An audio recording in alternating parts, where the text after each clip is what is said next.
SMT Nation, we are back. Nation, in today's video, we're going to expand on our coverage on T-Mobile's network change. And it's kind of I don't know if it's actually a change. It's kind of what they've been doing, but I think some of us have been hopeful they were going to be moving in a certain direction with mmWave. And that's probably not going to happen now that we have these disclosures. So I want to discuss the future prospects of what T-Mobile is now moving forward with respect to this technology, and I guess a forward-looking view into the rest of the industry. So if you guys want to check out what mmWave is according to T-Mobile, I'll be sure to link the article in the description, so you guys will find that there. And then ways to support us can be found there as well. Please do like and share this video.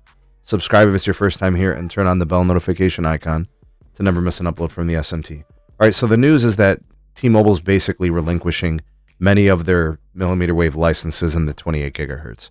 I don't know if that means they're going to get rid of the other stuff they have. I think they have some 39. I think they have some 47. And I think they also have some 24. I don't know what it means for the rest of the portfolio. But basically what they did was they retained some of the licenses in some select markets. And actually like in some select blocks. Like LA, SoFi Stadium. Like super restricted, so clearly it's not going to be a big part of what they do in the future. They're not going to be using it on their macro cells. It looks like they're not going to be using it as a future technology for fixed wireless access. It just doesn't appear to be that way. They're going to be using it at a handful of stadiums, possibly.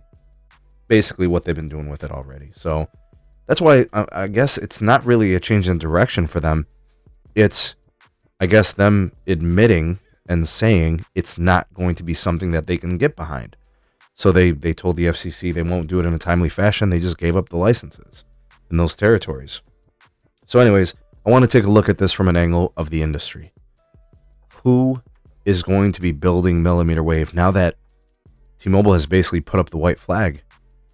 And I think it's safe to say that Verizon is full speed ahead with mmWave, right? They're going to force the issue and make it a highly capacitive layer, or I should say a highly high bandwidth layer, because somebody has corrected me about capacity and capacitive.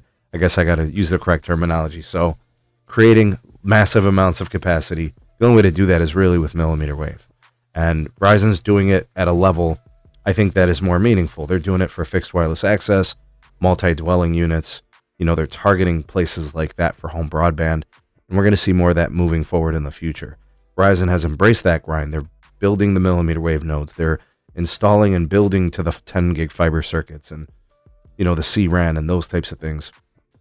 And that's pretty clear that that's the direction they're going in. So it's going to be something for them. We're not worried about them. The question is really, what precedence does this set in regards to relinquishing licenses and possibly what AT&T is going to do next? There is a version of this, folks, where AT&T does the same thing as T-Mobile. That can definitely happen.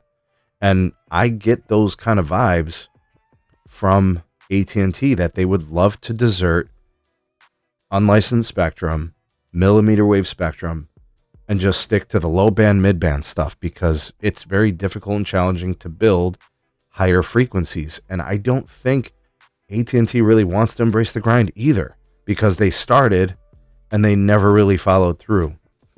So it kind of raises that question. So and that's what I wanted to do with this video, is what does this do for the industry moving forward? A company willing to relinquish its mmWave licenses that it paid for in auction and to just bail on it, basically, right? And then I don't see AT&T moving like Verizon so much. I see AT&T moving more like T-Mobile in that respect. So could they be the next shoe to drop, in which they relinquish mmWave licenses and bail on the technology, kind of a la T-Mobile, in the same way they would only use it at venues, on DAS systems, and those highly congested, high capacity need situations and things of that nature. So what do you guys think? I'm going to make that prediction. I think AT&T is going to be kind of like the next to do this, but we'll see. Anyways, tell me if you guys agree with me or disagree. Will AT&T follow up and bail on mmWave like T-Mobile did? Sound off in the comment section below. You are the voice of the people, the SMT Nation. Let your voice be heard.